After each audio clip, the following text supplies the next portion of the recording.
আসসালামু আলাইকুম। আর এক সপ্তাহ পরে বাংলাদেশে বাল দিবস। বাল দিবস বুঝেন তো? বাল দিবস হলো এই 16ই ডিসেম্বর। এই 16ই ডিসেম্বর আছে না, 16ই ডিসেম্বর বাল দিবস। এটার এদিক ওদিক যেটা বলবে, আমার বউয়ের জুতা নিয়ে আসছে আজকে, এই না, এটা দিয়ে হাগু লাগায় এটা দিয়ে মুখের মধ্যে মারা হবে। 16ই ডিসেম্বরের যে বিজয় দিবস বলবে, ওইটারে অনুষ্ঠানের ভিডিও পুরাটা দেখা তারপরে শেষ করতে হবে। একটু শুই না পাশার মধ্যে গরম তাপ লাগা তারপরে জাম করে উঠা গেলে হবে না, শেষ পর্যন্ত উঠা তারপরে বলে যাইতে হবে যে ইলিয়াস ভাইকে আসলে ঠিক বললো নাকি ব্যাঠিক বললো। যদি ব্যাঠিক বলি, আমার জুতা দিয়ে পেটায়েন, কোনো সমস্যা, আমাদের সবার জুতা নিয়ে আমার গালে আমি নিব, কোনো সমস্যা নেই, শেষ করে যাইতে হবে। এটা অনুরোধ থাকলো, খুব গুরুত্বপূর্ণ প্রতিটা কথার। মানে এমনিতেও তো মানে দাম আছে, যেমন এই যে কথা বলছি না, 10 মিনিটের কথা অনেক টাকা দেয় কিন্তু ইউটিউব আমাকে। সো এমনিতেও দাম আছে, কথাগুলো অনেক দামি কথা, এটা শোনা যাইতে হবে। বেশিক্ষণ লম্বা করবো না আজকের ভিডিও। মুক্তিযুদ্ধ নিয়ে কিছুই বলা যাবে না, বিশাল আকারে মুক্তিযুদ্ধ নিয়ে একদম আলাপই করা যাবে না। এটা কোরআন নাকি যে এটার কোনো পরিবর্তন নাই, কোনো কিছু নাই, কোনো আলোচনা করা যাবে না। মুক্তিযুদ্ধের সময় এখন পর্যন্ত যারা মুক্তিযোদ্ধা আছে, আমাদেরকে যারা মুক্তিযোদ্ধা বলে, যারা যুদ্ধ করে দেশ স্বাধীন করেছে, এই মুক্তিযুদ্ধ মন্ত্রী ছিল এই যে মুজাম্মেল, নিকোলের বয়ফ্রেন্ড। 5 তারিখের আগের দিন পর্যন্ত নিকোলের মতো এরকম অনেক নারীদের খেয়ে গিয়েছে। তার মানে শরীরের শক্তি টক্তি ভালোই আছে। তো এরকম মুক্তিযোদ্ধা সারা দেশে আছে না? 20,000 টাকা করে ভাতা নিচ্ছে। এদেরকে ডাক দিয়ে আপনি জিজ্ঞেস করতে পারতেন না যে ভাই আসলে কতজন মুক্তিযোদ্ধা ছিল, কে কে রাজাকার ছিল, কার কার মারে পাকিস্তানিরা নিয়ে লাগাইলো? এগুলো করা যাইতো, তো খোঁজ নেওয়া যাইতো না? করেন নাই। কারণ কি? এটা বিশাল একটা গ্যাপ এই জায়গায় আছে। এই ভ্যাকিউম কেউ পূরণ করিতে চায় না। কারণ কি? এইটা করলেই এই যে ব্যবসা, এই ব্যবসা সব শেষ। এই ব্যবসা তো কেউ বন্ধ করতে হবে না। এই যে এখন দেখেন না, আওয়ামী লীগ চলে গিয়েছে, এখন বিএনপি এসেছে, এসে তারপরে সেই ব্যবসা আবার শুরু করেছে। সব শেষ। তারেক রহমানের একটা বক্তব্য শুনলাম। তারেক রহমান ভাই, আপনি সব শেষ যে বক্তব্য দিয়েছেন, আপনার বক্তব্য কিন্তু আমরা এই 71-এর মুক্তিযুদ্ধ নিয়ে গত 6 বছরে 7 বছরে আপনার অনেক বক্তব্য আমরা শুনেছি। আপনি কিন্তু একদম মানে পড়াশোনা যে প্রচুর করেছেন ইতিহাস নিয়ে, সেটা বোঝাই গিয়েছে। আপনি বই ধরে ধরে তারপরে এই আলোচনাগুলো করতেন, সেই বক্তব্য শুনেছি। আজকের এই 2 দিন আগের যে বক্তব্য আপনি ইতিহাস নিয়ে দিয়েছেন, সেই ইতিহাসের বক্তব্য আর আপনি এতদিন যে বক্তব্য বলেছেন, সেটা মিলছে না একসাথে। যদি আওয়ামী লীগের বয়ান যদি আপনি ইতিহাস মনে করেন, তাহলে আওয়ামী লীগের বয়ান অনুযায়ী আপনার আব্বা কিন্তু একজন রাজাকার। এটা কিন্তু মাথায় রেখে তারপরে ইতিহাস নিয়ে আলোচনা করতে হবে, খুব সাবধানে। আর যদি মনে করেন না, আসলে ইতিহাস নিয়ে কথা বলতে চাই, ইতিহাস যেটা সত্য সেটাই জানাইতে চাই, তাহলে অনুরোধ থাকবে আল্লাহর হস্তে আপনাদের নির্বাচনী ইশতেহারে যেন এবার থাকে কতজন মানুষ মারা গিয়েছে, কতজন মানুষ ধর্ষিতা হয়েছে, কতজন মানুষ আসলে মুক্তিযোদ্ধা ছিল, কতজন রাজাকার ছিল, এটা আমরা দিব, এটা জরিপ করব। আর বেশি দিন সময় নাই কিন্তু। জেনুইন অরিজিনাল মুক্তিযোদ্ধা, এই মুজাম্মেলদের মতো ভুয়া মুক্তিযোদ্ধা না, অরিজিনাল মুক্তিযোদ্ধা, তারা কিন্তু এখন সবার বয়সী 70-এর উপরে। আর 5 বছর পরে কিন্তু একটারও খুঁজে পাওয়া যাবে না। খুঁজে পাওয়া গেলেও তাদের বক্তব্য রেকর্ড করতে পারবেন না, কারণ সেই অবস্থা তাদের শারীরিক মানসিকভাবে থাকবে না। অতএব আপনাদের ইশতেহারে থাকতে হবে যে আমরা জানতে চাই, এই প্রজন্ম, আমি আমার চাইতে ছোট বয়সের যারা মুক্তিযুদ্ধ দেখি নাই, আমরা জানতে চাই আসলে কি ঘটেছিল 71-এর বাংলাদেশে। এটা জানার অধিকার আমাদের সবার আছে। এখন যদি আওয়ামী লীগের বয়ান দিয়ে যদি চালাইতে চান, খুব খেয়াল করে তারপরে সামনে পা ফেলতে হবে। কিন্তু ধরেন এই পৃথিবীর ভেতরে, ধরেন একটা দেশ বলেন, এক্সেপ্ট এই আপনার মিডল ইস্ট, যেসব আর চীনের মতো যেসব দেশে রাজতন্ত্র, একনায়কতন্ত্র, কমিউনিস্ট, এই টাইপের দেশটাই যেগুলি আছে, এর বাইরে যেখানে গণতন্ত্রের প্র্যাকটিস আছে, পৃথিবীর এমন কোনো দেশ দেখাইতে পারবেন না যেই দেশে অ্যাট এ টাইমে প্যারালালি 3টা পলিটিক্যাল দল এক্সিস্ট করে।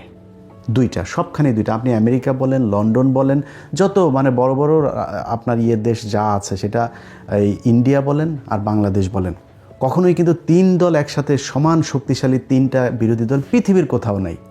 যেখানেই যাবেন আপনি 2টা। এখন বাংলাদেশে 2টা শক্তিশালী রাজনৈতিক দল আছে, একটা বিএনপি, একটা জামাত। আমার মনে হয় এখনও বিএনপি সবচাইতে বড় দল, 2 নম্বরে যদি জামাত ধরেন, কিন্তু খুব শক্তিশালী। কিন্তু এটা খালি মানে মুখের কথা না, এটা বিএনপিও হারে হারে টের পাচ্ছে যে জামাত যে ভেতরে ভেতরে যে কী পরিমাণে ভোট তাদের বেড়েছে। এখন 3 নাম্বার আরেকটা দল এরকম বড় বৃহৎ আকারে আসবে সেই সুযোগ নাই। যদি আসে সেটা বিএনপি আসবে। যদি বিএনপি মনে করে যে 71-এর সেই আওয়ামী বয়ান নিয়েই আসবে, তাহলে বিএনপির মোড়কে কিন্তু আওয়ামী লীগ চলে আসবে। নামে মনে হবে, সবারকে দেখে মনে হবে এই তো বাংলাদেশ জাতীয়তাবাদী দল, কিন্তু এই দলে জাতীয়তাবাদের কেউ থাকবে না। এখানে সবই সেই আওয়ামী লীগের মতোই, সেই লোকজনের কথা, সেই সব কিছু তাদের মতোই মনে হবে। আর সেটা যদি তারেক রহমানের বক্তব্যটাও যদি সেরকম হয়, তাহলে তার কিছু বলার নাই। একমাত্র জিয়া পরিবারকে আমরা বিশ্বাস করি যে না, তারা অন্তত বাংলাদেশ জাতীয়তাবাদের এই বাংলাদেশে তারাই হচ্ছে গিয়ে প্রণেতা, এবং তাদের হাত ধরে এটা শুরু হয়েছিল। তাদের এই পরিবার যতদিন থাকবে বাংলাদেশ জাতীয়তাবাদ এটা থাকবে। এখন বাঙালি জাতীয়তাবাদে যদি আপনি যাইতে চান, সেটা আবার ওইটা কিন্তু আওয়ামী লীগের নিয়ে হয়ে যাবে। তখন নামে থাকবে হয়তো বিএনপি। আওয়ামী লীগের ইতিহাস বাংলাদেশে শেষ, এটা মনে মনে আপনাকে বেঁচে রাখতে হবে। সব শেষ। শেখ হাসিনার কথা আপনারা টেলিগ্রামে যারা শুনেছেন যে এখন আমাদের আর কী করা, আমাদের আর করণীয় না, আমাদের গেরিলা হামলা করতে হবে। মানে বক্তব্য বুঝেছেন তো যে তার হাতে আর কোনো কিছু করার নাই। আন্তর্জাতিক বলেন, জাতীয় বলেন, সবখানে তাদের দেখা শেষ। এই দেশের মানুষও তাদের কথা এখন কেউ নেমে আসবে না। সো 2-4টা ভাঙচুর জ্বালাও পোড়াও করতে পারেন, করলে আবার মামলা খাবেন। এ রাস্তা তো আপনারা দেখিয়ে দিয়ে গেছেন। একটা হবে 1200 মানুষের নামে মামলা হবে। মুরগির উপর বোমা মারার মামলা করেছেন না, সো এই রাস্তা তো আপনারা দেখিয়ে গিয়েছেন। পুলিশকে সেই ইকুইপমেন্ট দিয়ে গিয়েছেন। আড়ি পাতারিয়ে এখন স্বরাষ্ট্র উপদেষ্টা সরাসরি বলে আড়ি পাতা হবে। আপনারা এগুলো করে খুব বেশি সুযোগ সুবিধা নিতে পারবেন না। সো বিএনপি জামাতের জায়গায় থাকবে। জামাত যেহেতু উঠে গিয়েছে, জামাত তো এখান থেকে উপরে উঠবে, নিচে নামবে না। তো এখন আপনারা কারা থাকবেন? বাংলাদেশ জাতীয়তাবাদ থাকবেন না বাঙালি জাতীয়তাবাদ থাকবেন? সেটা হচ্ছে আপনাদেরকে ডিসাইড করতে হবে। যাই হোক, বিএনপিকে খুব বেশি নসিহত করতে চাই না, বিএনপির নিজস্ব ব্যাপার। বিএনপিকে নিয়ে কথা বললে আবার বিএনপি আবার আমাদের জামাত বানায় দিবে, যেখানে ভাই আপনাদেরকে অবমূল্যায়ন করে ছোট করে কথা বলার মতো সুযোগ নাই। অনেকে বিশাল গ্যাঞ্জাম বাঁধাইতে চাচ্ছে আমাদের আর বিএনপির মাঝখানে। আমারে দিয়ে সেটা পারবেন না। কারণ হচ্ছে কি, কারণ এই বিএনপি তো গত 15 বছরে তারা জীবন দিয়েছে, তাদের পার্টির লোক গুম হয়েছে, তারা জেলে ছিল। এই পুরো দলটারে একদম যা মনে চায় তাই বলবেন, এটা বলা আমার এত দুঃসাহস হয় না, যে কারণে খুব বেশি বুঝাইলাম না। বাট সামনের দিনগুলোতে খুব সাবধানে পা চলতে হবে। মনে করেন জামাত ইসলাম ক্ষমতায় আসলো, আওয়ামী লীগ যা করেছে এই বিএনপির উপরে, জামাত ইসলাম সেটা কোনো দিনও করবে না। করলে আমরা ছেড়ে দেবো না তো, যে জামাত এসে বিএনপিরে গুম করবে, খুন করবে, বিএনপির একদম বিরোধী দল নিশ্চিহ্ন করে ফেলবে, জামাতটা আমরা ছেড়ে দেবো নাকি? কিন্তু যদি আওয়ামী লীগকে আবার আনেন, আম এবং ছালা দুটাই যাবে। এবার আসল আলোচনায় আসি।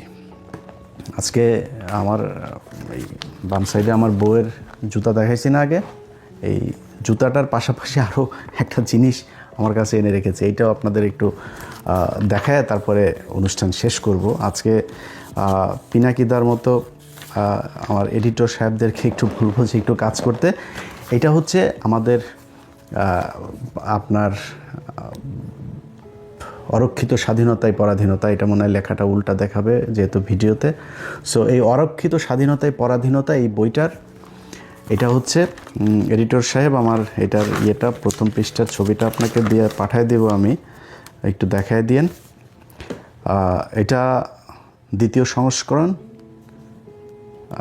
দ্বিতীয় প্রকাশ জুলাই 2019, প্রচ্ছদ সুব্রত সাহা, প্রকাশক শহীদুল ইসলাম, কমলকুড়ি প্রকাশনার, বাংলা বাজার, মান্নান মার্কেট, 3য় তলা, ঢাকা 1100। যাই হোক, এই বইয়ের আমি আপনাদেরকে যেটা পড়ব, 2019 সালে কিন্তু আওয়ামী লীগের সময়ে এটার হয়েছে।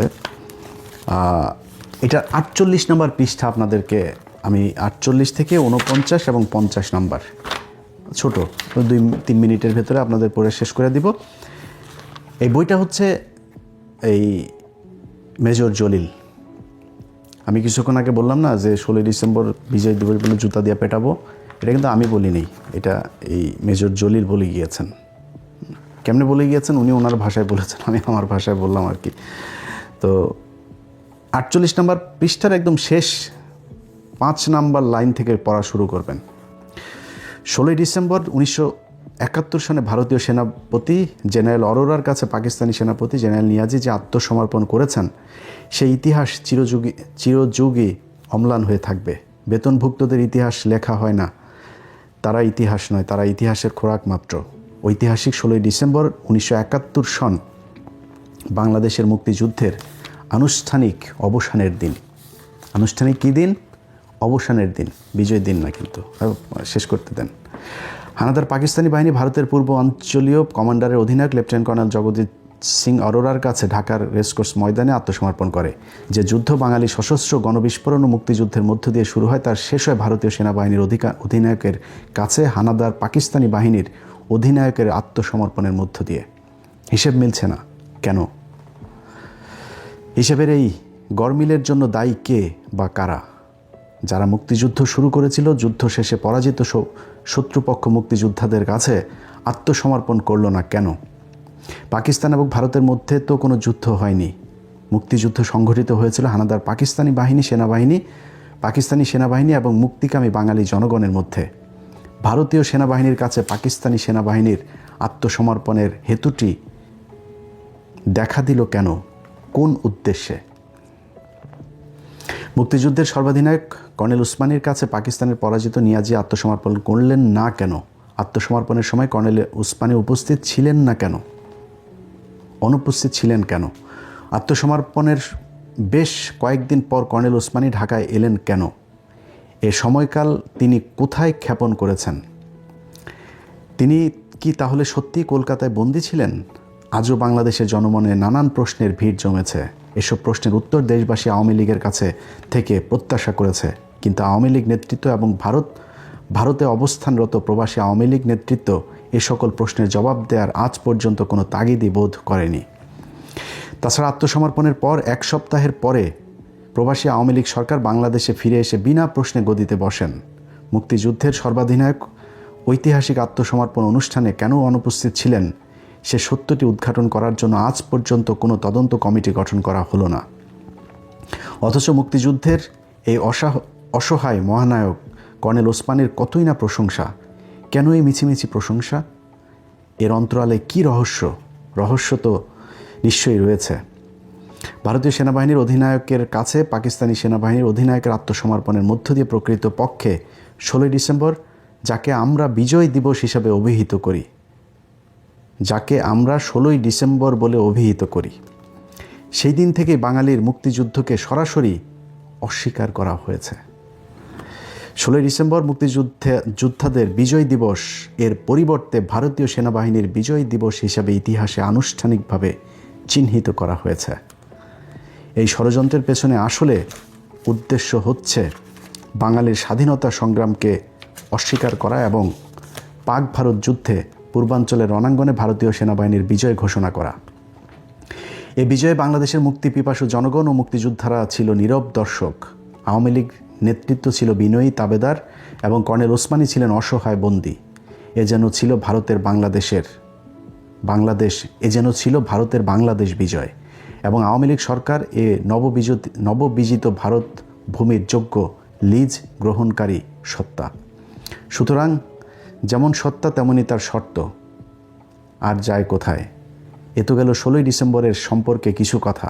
অনুরূপভাবে 17ই ডিসেম্বর তারিখে খুলনায় সার্কিট হাউস ময়দানে পাকিস্তান সেনাবাহিনীর আনুষ্ঠানিক আত্মসমর্পণ পর্ব অনুষ্ঠিত হয়। 9ম সেক্টরের অধিপতি হিসাবে আমি সেখানে উপস্থিত থাকলেও ভারতীয় সেনাবাহিনীর কর্তৃপক্ষ আমাকে একরকম জোর করেই পেছনের সারিতে ফেলে দেয়। বারবার প্রচেষ্টা চালানো সত্ত্বেও আমাকে সামনে আসতেই দেওয়া হলো না। আমার প্রতিপক্ষ ভারতীয় সেনাবাহিনীর মেজর জেনারেল দালবীর সিংকে দিয়েই সেই আত্মসমর্পণের নেতৃত্ব বজায় রাখা হয়। অথচ দালবীর সিংয়ের অধীনস্থ সৈন্যরা যুদ্ধক্ষেত্রে সবসময় আমার বাহিনীর অনেক পেছনে অবস্থান করত। মুক্তিযোদ্ধাদের দীর্ঘ 9টি মাসের অসীম ত্যাগ, তিতিক্ষা আর আত্মাহুতির মধ্য দিয়ে রচিত বিজয় পর্ব এভাবে ভারতীয় শত্রু চক্র দ্বারা লুণ্ঠিত হয়ে যায়। সংগ্রামী লড়াকু বাঙালি জাতি প্রাণপণ যুদ্ধ করেও যেন বিজয়ী হতে পারল না, পারল কেবল অপরের করুণায় বিজয় বোধ দূর করে অনুভব করতে। বিজয়ের সরাসরি স্বাদ থেকে কেবল বাঙালি জাতি বঞ্চিত হলো না, বঞ্চিত হলো প্রকৃত স্বাধীনতা থেকেই। সুতরাং সেই বঞ্চনাকারীদের কবল থেকে বঞ্চিতদের ন্যায্য পাওনা আদায় করার লক্ষ্যে আরেকটি প্রকৃত মুক্তিযুদ্ধের প্রয়োজন কি এখনও রয়ে যায়নি? এবার শুরুতেই যেই জুতাটা দেখাইছি না, এই পৃষ্ঠা পড়ার পরে কে জুতা খাইতে চাস আর কে জুতা মারতে চাস এটা আমারে জানাইস। এই যে বইটা পড়লাম, এই বইটা একজন সেক্টর কমান্ডার, অনেক এই ভারতীয় চক্র এরা বলে থাকে যে 16ই ডিসেম্বর বাংলাদেশের সব সেক্টর কমান্ডাররা, মেজর জিয়া, তারপরে এই আপনার কর্নেল উসমানী যিনি সর্বাধিনায়ক ছিলেন, তারপর ওইদিকে তাজউদ্দিন, ওরা থাকলেও বুঝতাম ওরা আমাদের দেশের লোক, সবাই নাকি আসতে পারেনি, অনেক দূরে দূরে ছিল। মেজর জলিল লিখে গিয়েছেন যে 17 তারিখ এই 16ই ডিসেম্বর ঢাকাতে যেটা রেসকোর্স ময়দানে হয়, 17 তারিখ খুলনা নবম এই সেক্টর, যেটা সবচাইতে বৃহৎ সেক্টর 1971 সালের, ওই সেক্টরের অধিনায়ক ছিল মেজর জলিল, তিনি ওইখানে ছিলেন। তো ওই অধিনায়ক হিসেবে ওইখানে তার নেতৃত্ব দেওয়ার কথা না, তার পেছনের সারিতে ধাক্কায় ফেলাই দিয়েছে। এটা হচ্ছে আমাদের বিজয়। মেজর জলিল লিখে দিয়ে গিয়েছেন আরেকটা বিজয় দিবস আমাদের প্রয়োজন, লিখেছে না, সব শেষ লাইনটা পড়লাম না, আবার পেছনে ঘুরে শুনেন। সেটা হচ্ছে 5ই আগস্ট। এই কারণে 5 আগস্ট আমাদের বিজয় দিবস। এখন ঘুরায়া পেঁচায়া মুক্তিযুদ্ধ নিয়ে কোনো কথা বলা যাবে না, মুক্তিযুদ্ধের ব্যাপারে কোনো কথা, মুক্তিযোদ্ধাদের নিয়ে কোনো কথা বলা যাবে না। তাইলে মেজর ডালিম কই, কর্নেল হুদা কই, কর্নেল নূর কই, কর্নেল ওই যে রশিদ কই, তারা কোথায়? তাদেরকে দেশে থাকতে দিস নাই কেন? যেসব মুক্তিযোদ্ধারা বাংলাদেশে যে বুকের মধ্যে যে ধনেটা লাগায় দিয়ে তারপরে ঘুরে না, শালারা সব ভুয়া মুক্তিযোদ্ধা। এই যে ভাব নিয়ে এসে এতদিনে যে আওয়ামী লীগের সামনের চেয়ারে এসে বসতো না 20,000 টাকা করে গেলে, অরিজিনাল মুক্তিযোদ্ধা, অরিজিনাল। অবশ্যই অনেক মানুষ সেই সময় এই 5ই আগস্টের মতো এরকম অনেক মুক্তিযোদ্ধা সেই সময় যুদ্ধে নেমেছিল, আসলেই তারা এই বৈষম্যমুক্ত একটা দেশ চেয়েছিল। কিন্তু তারা এই পাকিস্তানি শাসক গোষ্ঠীর থেকে সরে এসে ভারতীয় শাসক গোষ্ঠীর ভারতের ভেতরে ঢুকতে চায় নাই। তো পাকিস্তান কি করেছে? পাকিস্তান বাংলাদেশের বৈষম্য করেছে। কতটুকু বৈষম্য করেছে? পাকিস্তান এই দেশে সংসদ ভবন বানিয়ে দিয়ে গিয়েছে, কমলাপুর রেল স্টেশন বানিয়ে দিয়ে গিয়েছে। এর আগেও আরেকদিন বলেছি, এই ঢাকা বিশ্ববিদ্যালয়ের যে ইউনিটগুলো দেখছেন না, ঢাকা বিশ্ববিদ্যালয় প্রতিষ্ঠা হয়েছে 1921 সালে। এরপর আপনি আলাদা আলাদা এখানকার বিভিন্ন বিভাগগুলো দেখেন, প্রতিটা অনুষদ আপনি দেখবেন এই 1947 থেকে 1971-এর এই মাঝখানেই। আর 71-এ বিপ্লবী জাতিরা দেশ স্বাধীন করিয়া কি বাল ফালাইলো, তারা একটা খালি ডেভেলপ করলো। সেটা কোনটা? 1974 সালে। সেটা হচ্ছে চারুকলা একাডেমি, যেখানে সব বিজ্ঞানী এখন হয় যে কিসের গোয়ার মধ্যে কিমি ঢুকায় পয়লা বৈশাখে দেখেন না একটা শোভাযাত্রা বের হয়, এই রয়ের একটা হেডকোয়ার্টার এখানে বানালো, এখান থেকে নাস্তিক পয়দা হয়। এর বাইরে এই যে খুলনা নিউজপ্রিন্ট, এই যে আদমজি, এই যে যত বাংলাদেশে কল কারখানা আছে, একটা দেখাইতে পারবেন না যেটা 1947 থেকে 1971 এর বাইরে হয়েছে। এর বাইরে কি হয়েছে?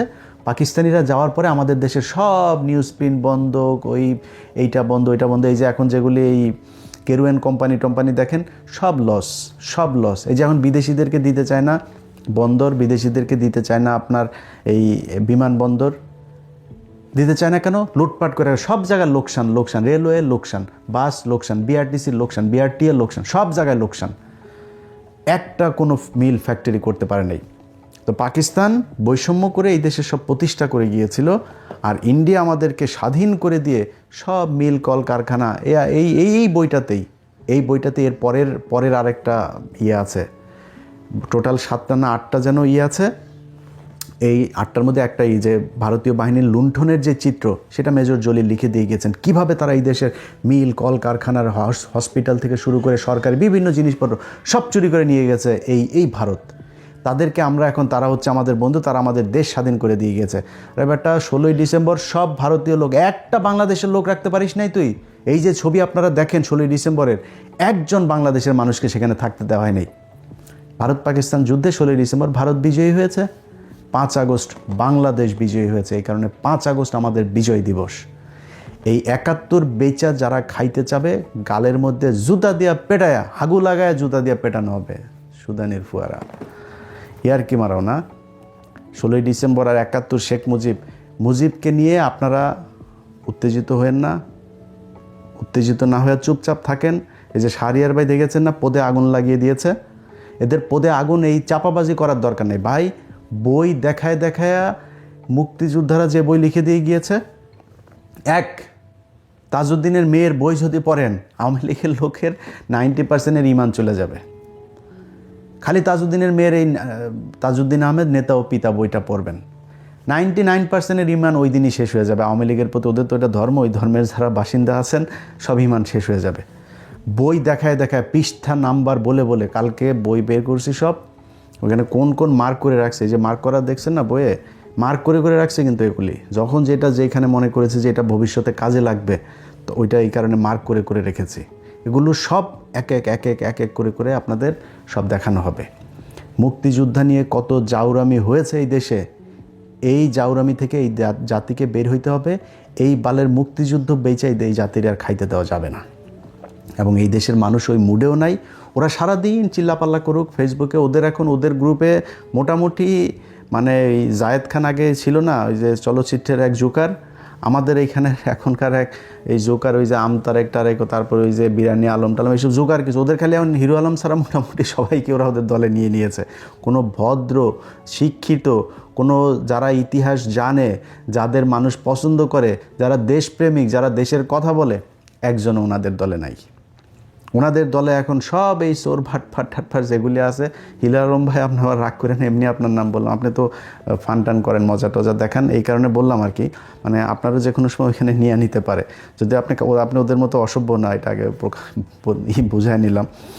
যাই হোক ভাই, এই মুক্তিযুদ্ধের ইতিহাস নিয়ে ওরা যেইভাবে কথাবার্তা বলে, কিচ্ছু বলা যাবে না। যদি সেটা হয় তাহলে মেজর ডালিমকে দেশে ফিরে আনতে হবে মাপ চায়। নূর ভাই আছে, ওনাকে দেশে নিয়ে যাইতে হবে। এখানে রাশেদ ভাই আছে, রাশেদ ভাইরে মাপ চায় দেশে নিয়ে যাইতে হবে। তো এগুলির করা লাগবে। রাশেদ ভাই আমি জানি না, রাশেদ ভাই অনেক দিন ধরে উনি আমার ফোন টোন, ওনার সাথে কথা হয় না, অসুস্থ কিনা জানি না। যাই হোক, রাশেদ ভাই ভালো থাকেন। প্রিয় ডালিম ভাই, আপনাদের ইনশাল্লাহ যদি নাকি আল্লাহ কোনো দিন সুযোগ দেন, আপনারা এই জাতির অরিজিনাল মুক্তিযোদ্ধা, যেটা বললাম যে যারা এতদিন ধরে এই যে বুকে এগুলি লাগাতে, এগুলি সব ভুয়া মুক্তিযুদ্ধ। এই শালারা একটাও মুক্তিযুদ্ধ করে নাই। যারা মুক্তিযোদ্ধা তাদের মাথা মানে পাগলের মতো আচরণ করেছে 16ই ডিসেম্বরের পর থেকে, যে এই আমরা কি স্বাধীন করলাম, এটা তো স্বাধীন হয় নাই। 15ই আগস্ট এই মুজিবের গোষ্ঠী শুদ্ধ বিচিতে চাইপা তারপর ওরা একটু শান্তি পেয়েছিল। সেটারও আবার জিয়াউর রহমান আবার পদ মেরে দিয়েছেন।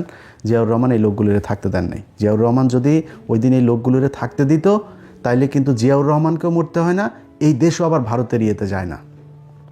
অতএব জিয়াউর রহমান একজনকে এনেছিলেন, সেটা হচ্ছে শেখ হাসিনা, এনে নিজে জীবন দিয়েছিলেন।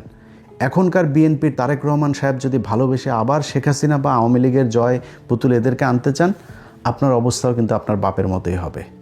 অতএব খুব হিসাব করে লস কতটুকু করবেন। হ্যাঁ, আপনি এবার হয়তো ক্ষমতায় না আসতে পারেন, পরের বার আসবেন, দল গুছান, ভালো করেন, ভালো। আপনি জামাত ইসলামের তো ভুল আছে, দোষ আছে, সমস্যা আছে, সেগুলি তুলে ধরেন আপনার পরের বার আসবেন। মেরে ফেলবে না, মাজা কোমর ভাঙবে না, দেশ থেকে বের করে দিবে না, পয়জন দিয়ে জেলখানায় নিয়ে আপনার মায়ের মতো মারবে না, দেশে থাকতে পারবেন, একটা সহনশীল পরিবেশ থাকবে।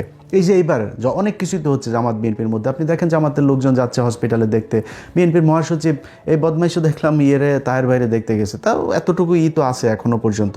আওয়ামী লীগের সাথে কি এটা ছিল নাকি? আরে ভাই, আপনি বিরোধী দল, একটা রাষ্ট্র, জমি নিয়ে, এক কাঠা জমি নিয়ে মারামারি করে মানুষ মারা যায়। একটা রাষ্ট্রের ক্ষমতার এটা নিয়ে 2-4-5 হাজার মানুষও মারা যাইতে পারে, কিন্তু আপনার সাথে একদম মানে বিচ্ছিন্ন হয়ে যাবে। ওরা আরেক দেশ আইনা তারপরে এই দেশ দখল করায় ওদেরকে শায়েস্তা করতে হবে, গুম করতে হবে, জঙ্গি নাটক সাজাইতে হবে। এগুলি এই দেশে চলতে দেওয়া যাবে না। আর যারা যতই উত্তেজিত হয়ে যাচ্ছেন, এত উত্তেজনার কিছু নাই। শাহরিয়ার ভাই একানা, শাহরিয়ার ভাইয়ের সাথে এই দেশের প্রতিটা মানুষ আছে। আপনাদের সাথে ওই যে কিছু অখাদ্য কুখাদ্য যেগুলি বিরিয়ানি টিরানি এগুলি নিয়ে আপনারা বসে থাকেন, কোনো সমস্যা নেই।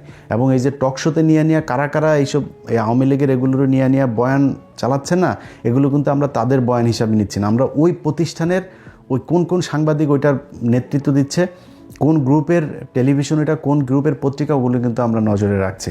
সো হিসাব করে পা ফেলতে হবে। বিপ্লব এখনও শেষ হয়ে যায় নাই। এই দেশে যদি মনে করেন যে এত তাড়াতাড়ি আওয়ামী লীগকে আর ইন্ডিয়াকে আবার ফেরত এনে করবেন আগের মতো, এটা এত ইজি হবে না। আমরা আসি, ইতিহাসের বই ধরে ধরে, পৃষ্ঠা লাইন ধরে ধরে এই দেশের মানুষকে পড়ানো হবে যে 71-এ আসলে কি ঘটেছিল। ভালো থাকেন, আল্লাহ হাফেজ।